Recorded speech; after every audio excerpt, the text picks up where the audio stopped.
نحمده ونصلي على رسوله الكريم اما بعد فاعوذ بالله من الشيطان الرجيم بسم الله الرحمن الرحيم رب اشرح لي صدري ويسر لي امري واحلل عقدة من لساني يفقهوا قولي۔ آج ہم ماہ شعبان کے بارے میں چند باتیں کریں گے۔ کچھ معلوم ہے کہ شعبان آ چکا ہے اور رمضان قریب قریب ہے۔ آپ لوگوں کو تمام نام ترتیب بار آتے ہیں اسلامی سال کے؟ سنائیں۔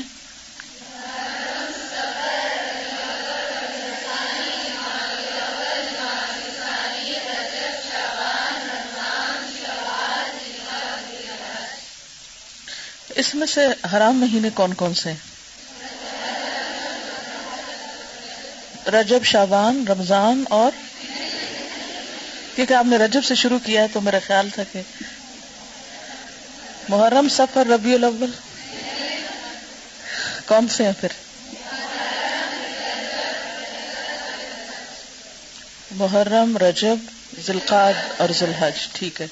اور حج کے مہینے کون سے ہیں؟ ٹھیک ہے۔ اسی طرح رمضان کے علاوہ شعبان کا مہینہ بھی فضیلت والا مہینہ ہے۔ یعنی مہینوں کے آپ مختلف سیٹ بنا سکتے ہیں، جیسے حرام مہینے، پھر اسی طرح حرام مہینوں کے علاوہ حج کے مہینے اور دیگر مہینوں میں عبادت کے مہینے جو ہیں وہ خاص طور پر رمضان، اور پھر رمضان کے علاوہ کچھ عبادت شعبان میں بھی، اور رمضان کے بعد کچھ عبادت شوال میں بھی، شوال کی ابتدا میں جو 6 شوال کے نام سے روزے رکھتے ہیں۔ تو آپ یوں کہہ سکتے ہیں کہ شعبان، رمضان اور شوال یہ 3 مہینے جو ہیں یہ خاص طور پر روزے جیسی عبادت کے لیے ہیں، ٹھیک ہے نا۔ جیسے آپ کو معلوم ہے کہ ہمارے دین میں کچھ عبادات فرض کے درجے میں، یعنی عبادات کون کون سی ہیں؟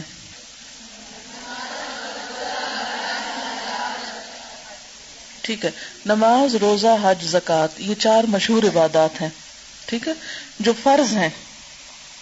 نماز تو ہر روز پڑھی جاتی ہے، روزہ فرض تو رمضان میں ہے، اور پھر زکوٰۃ سال میں جس وقت بھی آپ کے لیے ڈیو ہو، اور حج ذوالحج کے مہینے میں۔ اب ایسا ہے کہ ذوالحج کے مہینے میں حج ہوتا ہے، لیکن 2 مہینہ پہلے سے ایک طرح سے قافلے روانہ ہونے شروع ہوتے ہیں، اور ایک طرح سے تیاری، یہ مینٹلی انسان اپنے آپ کو اس کام کی طرف لے جاتا ہے۔ جیسے نماز پڑھنے کے لیے آپ وضو کر کے تیاری کرتے ہیں، اسی طرح آپ حج کی تیاری ذوالقعدہ اور کچھ شوال ہی میں قافلوں کی روانگی جو ہے وہ شروع ہو جاتی ہے۔ اس مہینے میں اگر کوئی احرام پہن کر حرم کعبہ کی طرف جاتا ہے تو اس کا سفر حج شمار ہو سکتا ہے۔ اسی طرح حرام مہینوں میں تو آپ کو معلوم ہے کہ عربوں کے ہاں جنگ کرنا جو تھی وہ حرام تھی، اور امن و امان کے مہینے تھے وہ۔ اسی طرح آپ دیکھیے کہ رمضان جو ہے ایک فرض عبادت کا مہینہ ہے، لیکن رمضان میں داخل ہونے سے پہلے اس کا اہتمام شعبان میں ہی شروع ہو جاتا ہے، یا اس کے لیے ذہنی تیاری شعبان سے ہی شروع ہو جاتی ہے، اور پھر یکا یک سلسلہ منقطع نہیں کیا جاتا، بلکہ کیا کیا جاتا ہے، شوال میں بھی کچھ روزے نفلی رکھے جاتے ہیں۔ اگرچہ شعبان اور شوال کے روزے نفلی روزے ہیں، لیکن یہ رمضان کے آگے پیچھے ہیں۔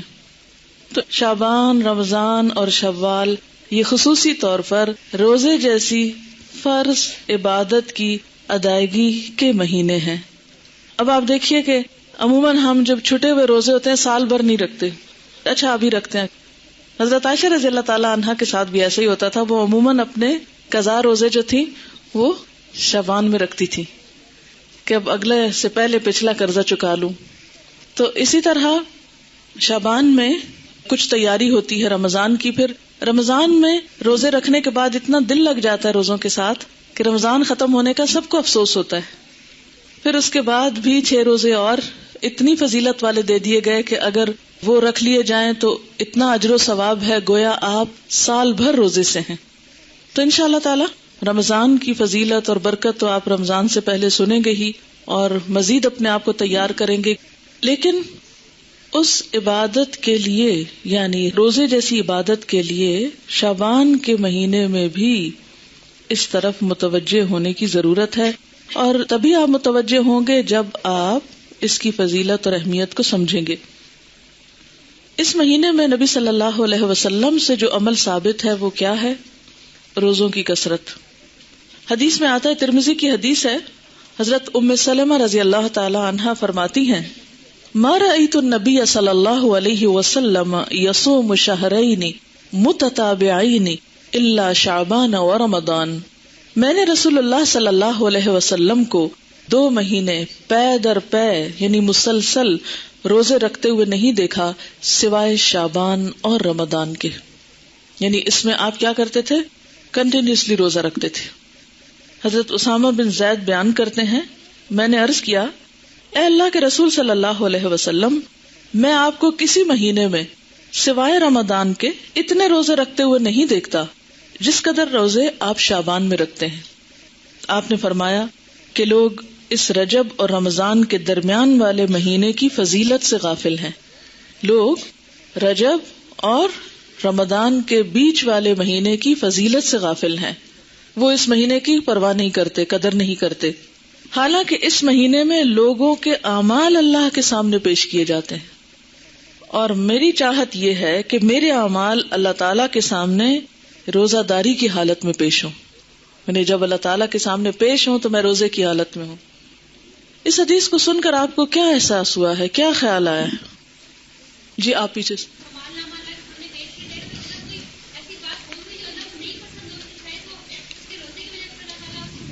آپ نے دیکھا ہوگا نا کہ جیسے کوئی شخص غلط کام کر لیتا ہے پھر کسی کے سامنے پیش کیا جاتا ہے، مثلا آپ پرچہ دیتے ہیں، پیپر دیتے ہیں نا، تو اس میں کچھ گڑبڑ کر جاتے ہیں، کوئی سستی کرتے ہیں، غفلت کرتے ہیں، جواب صحیح نہیں لکھتے، پھر ٹیچر کے سامنے آپ کا پیپر آتا ہے، وہ کریکشن کرتی ہیں، پھر بعض اوقات آپ کو ہی بلا لیتی ہیں اور آپ کو پوچھتی ہیں یہ آپ نے کیا، کیا ہو گیا تھا آپ کو؟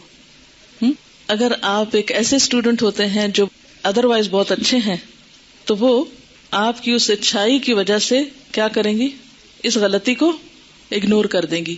اسی طرح اگر آپ روزے سے ہیں اور آپ کا اعمال نامہ اس وقت یعنی سال بھر کا پیش ہو رہا ہے کہ اس سال میں ان صاحبہ نے یہ اور یہ نیکیاں کمائی ہیں، یہ اور یہ کارنامے کیے ہیں، یا یہ اور یہ بلنڈر کیے ہیں، وہ سب کچھ سامنے جائے گا۔ آپ دیکھیں کہ بعض اوقات غلط کاموں کو دیکھ کر، نافرمانیوں کو دیکھ کر آپ سوچ سکتے ہیں اللہ تعالیٰ کا غصہ کتنا بھڑکتا ہوگا۔ اگر کوئی آپ کی بات نہ مانے تو آپ کو کیسا لگتا ہے؟ کوئی آپ کی بات نہ مانے کیسا فیل کرتے ہیں آپ؟ کہتے ہیں کوئی بات نہیں، نہیں تو نہ سے نہیں مانتے، نہ مانے۔ میں سوچتی ہوں کہ کبھی ہم اپنی آنکھوں، کانوں، دل، دماغ کے ساتھ اپنے آپ کو حوالے تو کریں اللہ کے۔ اسلمت لرب العالمین، غلطی تو ہونی ہے، اس سے نہیں بچ سکتے ہم، لیکن ایک ہے غلطی ہو جانا اور انسان ہونے کے ناطے کوتاہیاں، کمیاں ہمارے اندر ہونا، اور ایک ہے غفلت، ہٹ دھرمی، لاپرواہی، بے نیازی کا رویہ اختیار کرنا، دل چاہے کوئی کام کر لیا، نہیں تو نہ صحیح۔ یہ رویہ بڑا تکلیف دہ ہے ایک انسان کے حق میں جو وہ اللہ کے ساتھ برتتا ہے۔ اچھا، اب ایک اور بات یہ ہے، ہم میں سے اکثریت روزے تو نہیں رکھتے شعبان کے، کیونکہ ہم ڈرتے ہیں کہ پھر ہم کمزور ہو جائیں گے اور رمضان کے جو روزے ہیں وہ نہیں رکھ پائیں گے۔ تو اس کا علاج کیا بتایا گیا ہے کہ 15 شعبان کے بعد نہ رکھیں، ٹھیک ہے نا؟ نصف شعبان کے بعد روزہ رکھنے سے منع کیا گیا، اور خصوصاً آخری 2 دن جو ہیں ان میں شک کا روزہ بالکل منع ہے، کہ کوئی شخص کہے نہیں میں احتیاطاً روزہ رکھ رہا ہوں، کیا پتا آج رمضان ہو گیا اور میں نے چاند نہ دیکھا ہو، اور یہ جو سب بتا رہے ہیں کیا پتا یہ بھی غلط ہو، تو وہ شخص شک کا روزہ رکھے، تو شک کے روزے سے منع کیا گیا ہے، اور اس کے علاوہ 15 کے بعد روزے سے منع کیا گیا۔ اب آپ نے دیکھا کہ ایک طرف تو نبی صلی اللہ علیہ وسلم کا عمل ہے کہ وہ 2 مہینے مسلسل روزے رکھتے تھے، دوسری طرف منع کیا گیا ہے کہ 15 کے بعد روزہ نہ رکھا جائے، تو یہ کنٹراڈکشن نہ ہو گئی؟ اسی لیے تو ہم حدیث کو مانتے نہیں ہیں، ایک میں کچھ آتا ہے دوسرے میں کچھ اور آتا ہے۔ کوئی جواب دے گا؟ جی آپ۔ شابش، ٹھیک ہے، یاد رکھیے انشاءاللہ آپ اصول الفقہ بھی پڑھیں گے اور چیزیں بھی، اور بھی ذہن کھلے گا آپ کا۔ جب آپ کا عمل اور قول آمنے سامنے آ جائے تو عمل آپ کے اپنے لیے خاص ہوتا ہے اور قول امت کے لیے ہوتا ہے، ٹھیک ہے نا؟ بعض جگہ آپ کو ایسا ملے گا کہ ایک جگہ آپ کسی چیز سے روکتے ہیں لیکن ہم دیکھتے ہیں آپ خود وہ کام کر رہے ہوتے ہیں۔ مثلا ایک اور روزے سے بھی منع کیا گیا ہے، وہ کون سا روزہ ہے؟ ہاں، صوم ماشاء اللہ، آپ کی معلومات تو بہت ہے. بخاری پڑھتے ہیں نا، اس لیے کوئی فائدہ ہوا پڑھنے کا؟ الحمدللہ. صوم وصال سے منع کیا گیا. وہ کون سا ہوتا ہے صوم وصال؟ مسلسل روزہ رکھنا. کس طرح؟ جیسے صبح روزہ رکھا، افطار کے وقت افطار نہیں کیا، پھر اگلے دن کی اسی وقت نیت کر لی، پھر رات بھر کچھ نہیں کھایا، اگلے دن پھر روزہ. اس کو صوم وصال کہتے ہیں. آپ صلی اللہ علیہ وسلم خود ایسا روزہ رکھتے تھے، کیونکہ آپ کی طاقت، جیسے انہوں نے فرمایا، آپ کی کیپیسٹی، آپ کی طاقت، آپ کا مقام اور آپ کی کچھ عبادات امت سے خاص تھی، کیونکہ آپ کا مقام بہت بڑا ہے نا. تو جتنا بڑا کوئی مقام کسی کا ہوتا ہے اتنی بڑی اس کی ذمہ داری بھی ہوتی ہے. ٹھیک ہے. تو جیسے آپ نے ہمیں صوم وصال سے منع کیا، اسی لیے عام لوگوں کو 15 کے بعد روزوں سے منع کیا گیا ہے، تاکہ وہ خوف میں نہ رہیں کہ ہم رمضان سے پہلے ہی کمزور ہو گئے ہیں. جیسے پہلے 15 دنوں میں روزے رکھیں، پھر اس کے بعد آخری 15 دنوں میں آپ آرام فرمائیں، پھر اس کے بعد رمضان کی ابتدا کریں. ٹھیک ہے. اچھا، نبی صلی اللہ علیہ وسلم کے کافی سارے خصائص ہیں. سورۃ الاحزاب میں شاید کچھ ذکر کیے تھے. تو خصائص ہیں آپ کے جو آپ کو امت سے خاص کرتے ہیں، کیونکہ آپ نبی ہیں نا، عام انسان کی طرح تو نہیں ہے. لیکن کچھ کام ایسے ہیں جو آپ نے عام انسانوں جیسے کیے ہیں، جیسے کھانا پینا، بازار جانا وغیرہ وغیرہ. خیر یہ تو ایک الگ بحث ہے. اچھا، اب مشکل یہ ہے کہ کچھ لوگ روزہ وغیرہ تو کوئی نہیں رکھتے، مگر حلوہ ضرور پکاتے ہیں 15 شعبان کو، شب رات دھوم دھام سے مناتے ہیں. اب ہماری قوم کی اکثریت اس بات سے بالکل غافل ہے، بھولی ہوئی ہے. یہ جو ابتدائے شعبان ہے، اس کے روزے کتنے فضیلت والے ہیں، لیکن حلوہ پکانے کی جو رسم ہے وہ بہت لوگوں کو پتا ہے. اچھا، اب بعض لوگ یہ بھی کہتے ہیں کہ یہ مردوں کی عید ہے. جی، کسی نے سنا ہے یہ پہلے؟ افسوس کہ ایسی میں نے آپ کو بتا دی ایک غلط بات. لیکن معاشرے میں کچھ جگہوں پر یہ مشہور ہے. تو یہ ہے کہ اس کو مردوں کی عید کہا جاتا ہے. تو اس ضمن میں بھی یہ، ویسے بنیادی طور پر اس دن وہ ختم کا حلوہ ہی پکاتے ہیں اور مردوں کو ثواب پہنچانے کے لیے، اور اس قسم کی رسومات جو ہیں وہ ادا کی جاتی ہیں. اور اس کے لیے دلیل کیا دیتے ہیں؟ بعض کا خیال یہ ہے کہ نبی صلی اللہ علیہ وسلم کا دندان مبارک احد کی جنگ میں شہید ہوا تھا، تو اس وقت آپ سے روٹی نہیں کھائی جاتی تھی، آپ کو حلوہ پکا کر دیا گیا تھا. تو اس لیے ہم بھی حلوہ پکاتے ہیں، یعنی وہ اس سے ریلیٹ کرتے ہیں اس حلوے کو. آپ کو معلوم ہے جنگ احد کب ہوئی تھی؟ شاباش، شوال 2 ہجری میں ہوئی تھی. اب شعبان تو تھا ہی نہیں، یعنی جنگ احد 15 شعبان کو تو ہوئی نہیں. ٹھیک ہے نا. تو اب یہ کہنا کہ ہم اس لیے حلوہ کھا رہے ہیں ثواب سمجھ کے کہ وہ آپ صلی اللہ علیہ وسلم نے کھایا تھا اس دن. اور دوسری بات یہ ہے کہ عربوں کے ہاں یہ جس قسم کا آپ حلوہ پکاتے اور کھاتے ہیں اور جو رسم مناتے ہیں، اس طرح کا حلوہ یہ عرب ڈش نہیں ہے. بیسیکلی اس طرح کے حلوے کی ریسیپی فرق ہے.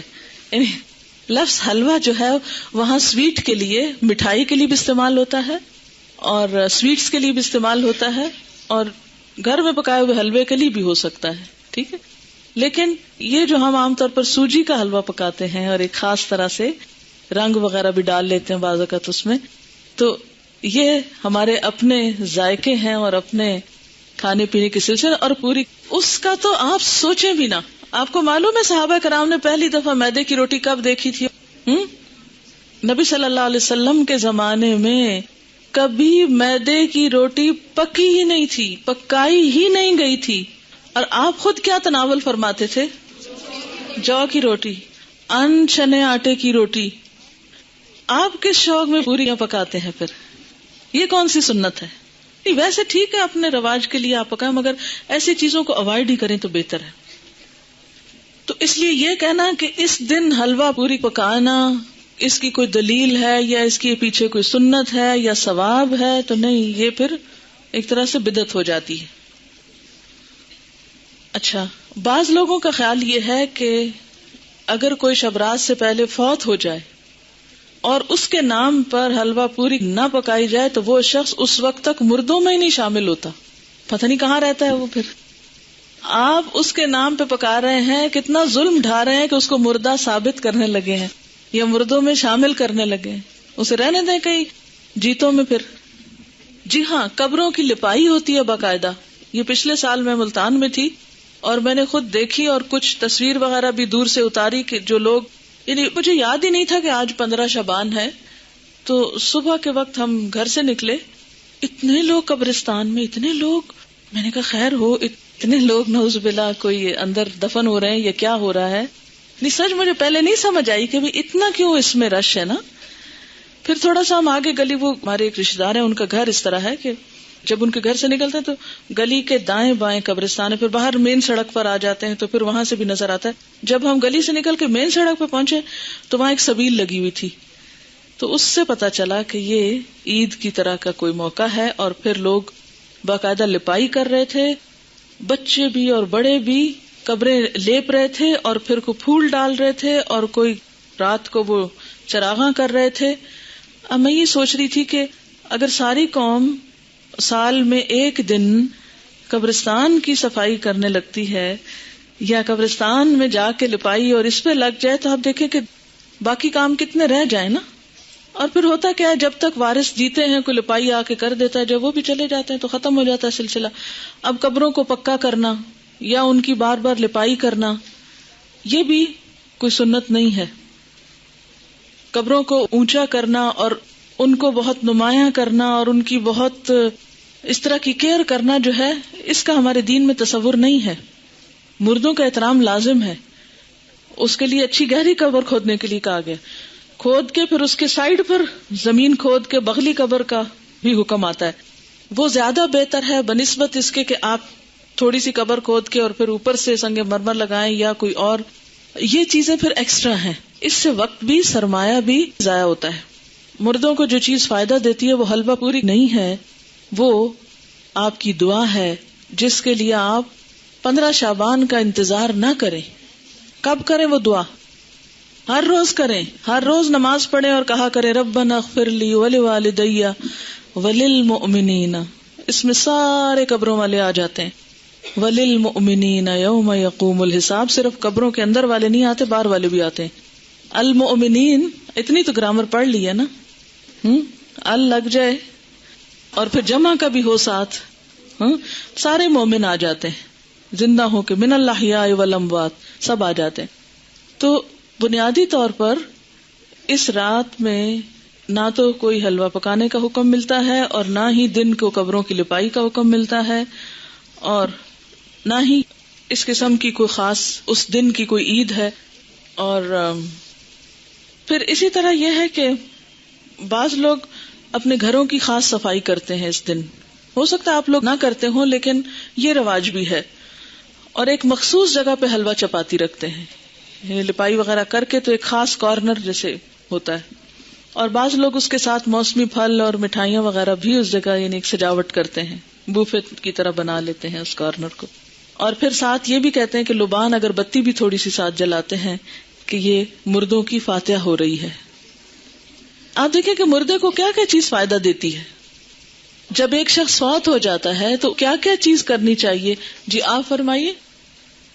انسان قبر میں تنہا اترتا ہے، صرف ایک چیز ساتھ اترتی ہے اور وہ انسان کا اپنا عمل ہے. ٹھیک ہے، باقی 2 چیزیں واپس آ جاتی ہیں، اولاد اور مال، جیسے غلام وغیرہ ہوں یا اور کوئی گاڑی جس پہ لے گئے اس کو، یا اس کے علاوہ بھی اگر کوئی چیز ہے تو یہ 2 چیزیں جو ہیں واپس آ جاتی ہیں، مال اور اولاد. باقی عمل ساتھ اترتا ہے. ایک چیز، صرف ایک چیز، اگر وہ تھوڑے بہت کمی بیشی ہے تو پیچھے والے اب اس کے حصے کے عمل تو نہیں کر سکتے، لیکن نمبر 1 دعا کر سکتے ہیں جو مردے کو فائدہ دے گی. اور اس کے لیے آپ اس دن سے دعا شروع کیجئے جس دن سے وہ فوت ہوا، اور ہر روز کیجئے اور اس میں آپ دیر نہ کیجئے.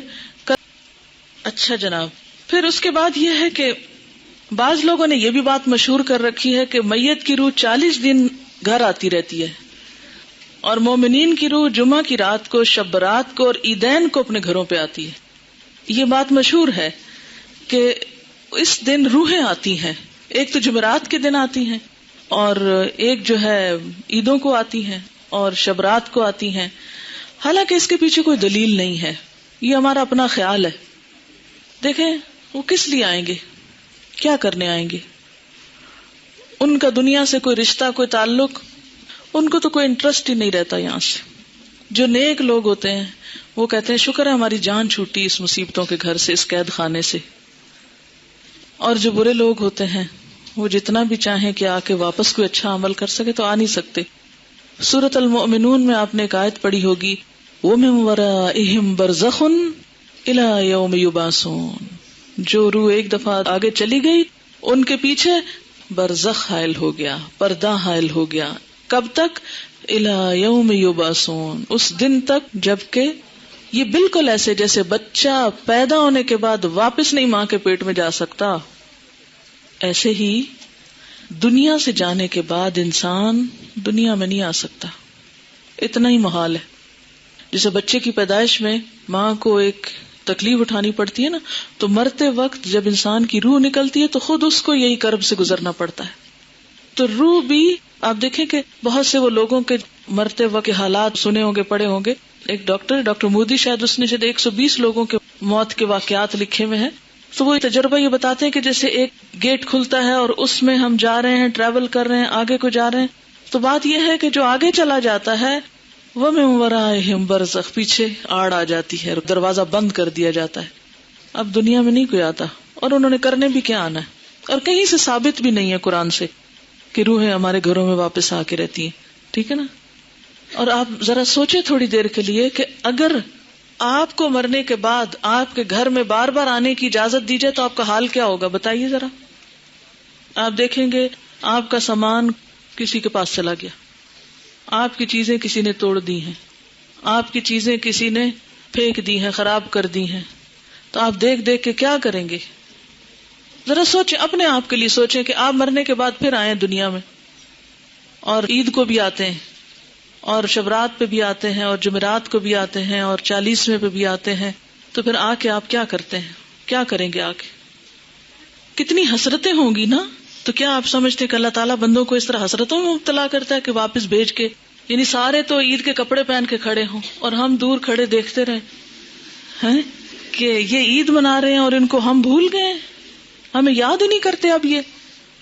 اور پھر ہمارا دل چاہے گا کہ ہم کسی کو گلے ملیں، یہ جو آپس میں ہم بھی ملیں تو مل نہیں سکیں گے. اب پھر کسی کو دیکھ کے دل چاہے گا کہ اس سے بات کریں، بات ہی نہیں کر سکیں گے. تو یہ بات عقل کو بھی نہیں لگتی کہ کوئی مرنے کے بعد پھر دنیا میں آئے، اور پھر آئے بھی خاص اوکیزنز پہ جب لوگ خوشیاں منا رہے ہوں اور آپ مر کے آ کے ان کے سر پہ دیکھ رہے ہوں حسرت سے. کس قدر افسوسناک بات ہے. تو اور پھر یہ تو چلو ویسے ہم سوچ رہے ہیں نا کہ اگر ہو، if it is possible تو how does it look like، لیکن قرآن میں بھی کہیں نہیں لکھا ہوا اور حدیث میں بھی کہیں اس طرح نہیں پتا چلتا. ہاں یہ ہے کہ مردہ جب قبر میں ہوتا ہے نا تو اس کے حساب کے لیے اس کو واپس روح لوٹائی جاتی ہے، اس کو اٹھا کے بٹھایا جاتا ہے. اور وہ جو ایک کنیکشن ہے نا مردے کا قبر میں اور برزخ میں، وہ ایک خاص کنیکشن ہے. جیسے ہمارے پاس ایک ٹیلی فون ہے اور ایک کسی اور جگہ پر ہے تو وہ ایک خاص وائر کے ذریعے کنیکشن ہے. تو جسم اور روح کا ایک کمیونیکیشن کو ہو سکتا ہے آپس میں، لیکن وہ قبرستان کی حد تک ہو جائے تو ہو جائے، کیونکہ وہاں سزا جزا کا ایک کنسپٹ موجود ہے قبروں کے اندر.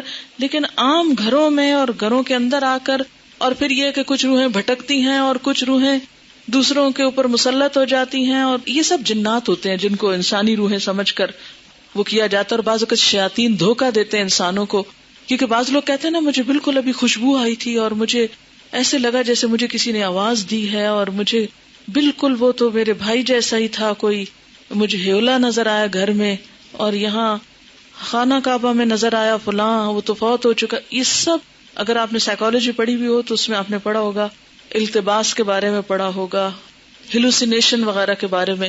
خیر وہ ایک اور ایکسٹریم پہ لے جاتے ہیں. لیکن بیسیکلی یہ ہے کہ جو شیاطین ہوتے ہیں، جنات ہوتے ہیں، وہ بھی بعض اوقات انسان کو دھوکہ دیتے ہیں، ایسی باتیں ان کو بھٹکانے کے لیے، بہکانے کے لیے، ان کا عقیدہ خراب کرنے کے لیے، بگاڑنے کے لیے ان کو بھول بھلائیوں میں ڈالتے ہیں، ان شکلوں میں آ جاتے ہیں. ٹھیک ہے نا. تو جو چیز قرآن سنت سے ثابت نہیں، بس اس پہ خاموشی اختیار کی جائے، نہ کہ اس کے آگے ایک نیا دین گھڑ لیا جائے اور پھر کھانے پکا لیے جائیں. اب دیکھیں مردہ خود تو وہ حلوہ کھا نہیں سکتا اور ہم اس کو خوش کرنے کے لیے حلوہ بنا رہے ہیں. اب مثلاً آپ کسی کے گھر میں جائیں اور وہ کہیں ہم نے آپ کو خوش کرنے کے لیے یہ سب کچھ پکایا ہے اور کھانے نہ دیں آپ کو یا آپ کھا نہ سکیں اس کو، آپ کتنے خوش ہو کے لوٹیں گے؟ اچھا، بعض لوگ ایک مغالطہ دیتے ہیں، وہ کہتے ہیں یہ جو آتا ہے نا تنزل الملائکۃ والروح فیہا باذن ربہم من کل امر سلام، کہ لیلۃ القدر میں روح اترتا ہے. تو اب آپ بتائیں کہ اس روح سے مراد کون سا ہے؟ اگر اس روح سے مراد مرے ہوئے لوگوں کی روح ہے تو پھر ان آیتوں کے بارے میں کیا کہیں گے؟ نزل بہ الروح الامین. روح سے مراد کیا ہے قرآن پاک میں؟ جبرائیل علیہ السلام کے لیے لفظ استعمال ہوا ہے، اذ ایدتک بروح القدس قل نزلہ روح القدس نزل بہ الروح الامین تعرج الملائکۃ والروح یوم یقوم الروح والملائکۃ صفا. اور پھر تنزل الملائکۃ والروح سورۃ القدر میں. تو یہ جو روح اترتی ہے اس سے مراد مردوں کی روحیں نہیں ہیں، یہ خاص روح مراد ہے اور اس سے مراد جبریل امین ہے. ٹھیک ہے، اسی لیے خود قرآن پاک پڑھنا کتنا ضروری ہے، ورنہ اس طرح کی باتوں سے لوگ عموماً کیا ہوتا ہے. اچھا، پھر جناب بات یہ ہے کہ نبی صلی اللہ علیہ وسلم کی 22 سالہ زندگی میں یہ دن آتا رہا ہے 15 شعبان جس کو ہم شبرات کہتے ہیں، لیکن کبھی بھی آپ نے یہ کام نہیں کیا، نہ کوئی آتش بازی کی ہے اور نہ ہی کوئی حلوے پکائے ہیں، نہ ہی کوئی اس قسم کے اور کوئی تصورات ہمیں دیے ہیں، نہ اپنے عمل سے اور نہ ہی اپنے قول مبارک سے. اور یہ جو اس رات کو چراغوں کی روشنی ہے یہ بھی اسراف میں شامل ہوتی ہے. لوگ گھروں پر موم بتیاں لگاتے ہیں نا، کبھی دیکھیے موم بتیاں، اور پھر اس کو بھی آہستہ آہستہ عید کا نام دے دیا ہے. اب دیکھیں کہ عیدیں بڑھانے پر بہت ہمارا زور ہو گیا. مثلاً عید میلاد النبی ایک بنا لی ہے، ایک شبرات کو مردوں کی عید کہہ کے عید بنا لیا ہے. 2 عیدیں پہلے تھیں جو آپ صلی اللہ علیہ وسلم نے بنائی، وہ تو اصل عید ہے. تو کیا یہ زیادتی کی بات نہیں ہے کہ دین میں اضافے کرتے چلے جا رہے ہیں؟ یعنی آپ نے تو اس کو عید نہیں کہا، نہ سیلیبریٹ کیا، اور ہم اس کو عید کے طور پہ سیلیبریٹ کر رہے ہیں. اصل میں ہندوؤں کے ہاں ایک دن ہوتا ہے دیوالی کا، اس میں اس قسم کے کام ہوتے ہیں. مخصوص گھر لیپا پوتی کرتے ہیں، مخصوص کارنر پہ کھانے حلوے پکا کے رکھتے ہیں، چراغاں کرتے ہیں. اب ہمیں اسلام میں آ کر کچھ اس قسم کے فنکشنز کرنے تھے اور کچھ ایسے ہمیں آلٹرنیٹ تلاش کرنے تھے، تو وہ ہم نے اس شکل میں کر لی. کیونکہ ہم لوگ بیسیکلی تو سب یہاں جو ہمارے آبا و اجداد ہیں وہ ہندوؤں سے مسلمان ہوئے نا، یا سکھوں سے مسلمان ہوئے، کیونکہ اس علاقے کے لوگ جو ہیں بنیادی طور پر یہاں کا جو ہندوازم ہے یہ قدیم ترین مذہب ہے اس علاقے کا. تو ان کی اولادیں ہونے کے ناطے سے پھر بہت سے لوگ جب اکثریت میں مسلمان ہونے لگتے ہیں تو عموماً کیا ہوتا ہے، وہ کلمہ تو پڑھ لیتے ہیں لیکن طریقے وہی ہوتے ہیں، اور بعض اوقات نئے دین میں آ کر بھی پرانے دین کی چیزوں کو کہیں نہ کہیں فٹ کر دیتے ہیں. جیسے نئے گھر میں آپ جاتے ہیں تو پچھلے گھر کی چیزیں کہیں نہ کہیں لٹکا دیتے ہیں، کوئی ادھر کوئی ادھر. تو یہی کچھ ہمارے ساتھ بھی ہوا ہے. اور پھر یہ ہے کہ آتش بازی جو ہے اس میں جان کا نقصان بھی ہے، مال کا نقصان بھی ہے، ویسے بھی خطرہ ہے کہ کسی کو آگ لگ نہ جائے، یا خاص طور پر جو فائر ورکس کرتے ہیں. یہ تھی چند باتیں جو اس حوالے سے آپ سے کرنا تھی.